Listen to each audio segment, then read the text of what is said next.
दिल्ली को जीतने के बाद बाबर के आदेश पर अयोध्या में स्थित राम मंदिर को 1528 में तोड़ दिया गया था। बाबर के सेनापति मीर बाकी ने राम मंदिर के स्थान पर एक मस्जिद का निर्माण कराया जिसका नाम बाबरी मस्जिद रखा। 30 अक्टूबर 1990 की तारीख बड़ी खास और दुखद है। इस दिन अयोध्या में कर्फ्यू लागू था। इससे एक दिन पहले उत्तर प्रदेश के तत्कालीन मुख्यमंत्री मुलायम सिंह यादव का एक बयान आता है। अपने बयान में वो कहते हैं कि अयोध्या में परिंदा भी पर नहीं मार सकता। बावजूद इसके भारी संख्या में लोग अयोध्या पहुंचते हैं। पुलिस ने एक खास रास्ते पर 1.5 किलोमीटर तक बैरिकेडिंग कर रखी थी। सुबह के 10 बजे तक हनुमानगढ़ी इलाके में भीड़ पहुंच जाती है। बैरिकेडिंग को भी तोड़ दिया जाता है। भीड़ एक मस्जिद की ओर बढ़ने लगती है। तभी अयोध्या में तैनात पुलिस अधिकारियों को लखनऊ से एक आदेश आता है। आदेश था गोली दागने का। पुलिस ने गोलियां चलाई। कहीं गोली लगने से तो कहीं भगदड़ मचने से कई लोगों की मौत हुई। मामला यहीं नहीं रुका। 1 नवंबर को मृतकों का अंतिम संस्कार होता है। 2 नवंबर को लोगों की भीड़ फिर से हनुमानगढ़ी के पास मौजूद संकरी गली से होते हुए मस्जिद की तरफ बढ़ती है। सामने पुलिस थी। एक बार फिर आदेश लखनऊ से आया। आदेश था फायर करने का। 2 नवंबर 1990 को फिर पुलिस ने गोलीबारी की। फिर कई लोगों की मौत हुई। ये कहानी कोई आम कहानी नहीं बल्कि इतिहास में दर्ज वो कहानी है जिसने सबसे ज्यादा समय तक विवादों का सामना किया, जिसे हम बाबरी मस्जिद या राम जन्मभूमि विवाद के नाम से जानते हैं। बता दें कि इस कहानी को हम 4 चरणों में बताएंगे, क्योंकि इस कहानी को समझने का यही बेहतर तरीका है। 1528 से 1947 के बीच क्या हुआ? इस कहानी की शुरुआत होती है 1528 से। इस समय तक बाबर ने दिल्ली पर कब्जा कर लिया और देश में मुगल साम्राज्य की नींव पड़ गई थी। इतिहासकारों की माने तो बाबर के कमांडर यानी सेनापति मीर बाकी ने बाबर के आदेश के बाद अयोध्या में राम मंदिर को तुड़वा दिया। इसके बाद वहां एक मस्जिद बनाई। मस्जिद का नाम रखा बाबरी मस्जिद। 1528 में मस्जिद बनाई गई या नहीं, इसका कोई ऐतिहासिक प्रमाण नहीं है। आईने अकबरी हो या बाबरनामा, दोनों में ही इसका जिक्र नहीं मिलता। तुलसीदास ने 1574 में रामचरितमानस का अवधी में अनुवाद किया। इस किताब में भी बाबरी मस्जिद का उल्लेख नहीं मिलता। कहानी आगे बढ़ती है और साल आता है 1838। इस साल पहली बार अयोध्या में सर्वे किया गया। सर्वे करने वाला अधिकारी ब्रिटिश था, जिसका नाम था मॉन्टगोमेरी मार्टिन। मार्टिन ने सर्वे के बाद बताया कि मस्जिद में जो पिलर मिले हैं वो हिंदू मंदिर से लिए गए हैं। बता दें कि 1838 से पहले के 300 वर्षों का कुछ खास इतिहास मौजूद नहीं है। लेकिन ब्रिटिश अधिकारी के सर्वे के बाद अयोध्या में पहली बार साल 1838 में ही बवाल होता है। हिंदू कहते हैं कि जिस स्थान पर बाबरी मस्जिद है वहां पहले भगवान राम का मंदिर हुआ करता था, जिसे बाबर ने तुड़वा दिया और उस पर मस्जिद का निर्माण करवाया। साल 1853 आता है और पहली बार अयोध्या में दंगा होता है। इसके बाद 1857 में हनुमानगढ़ी के महंत ने मस्जिद के आंगन के पूर्वी हिस्से में एक चबूतरा बनाया। इसी चबूतरे को राम चबूतरा कहा गया।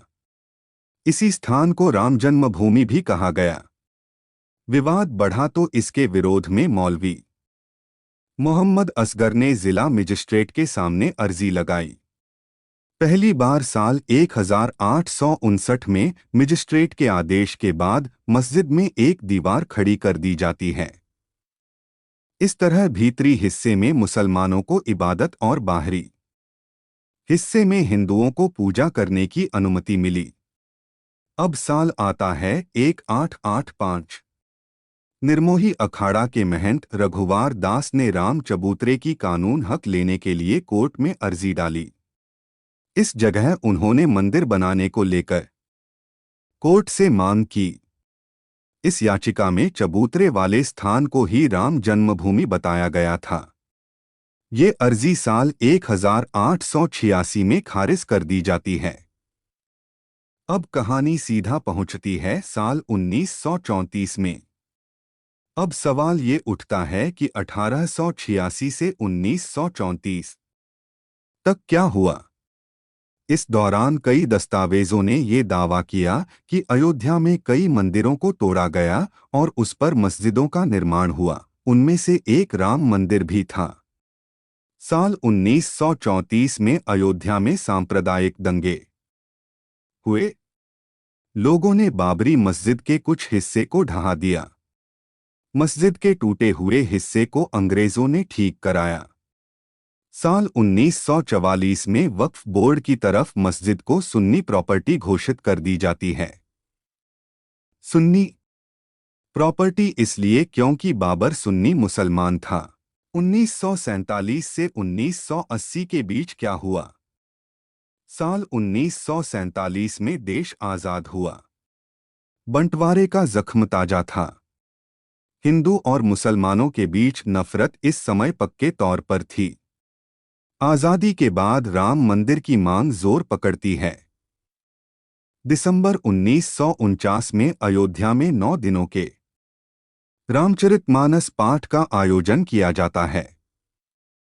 इस आयोजन में गोरखनाथ मंदिर के महंत दिग्विजय नाथ भी शामिल थे। 22 और 23 दिसंबर की रात मस्जिद में भगवान राम की मूर्तियां मिलती हैं।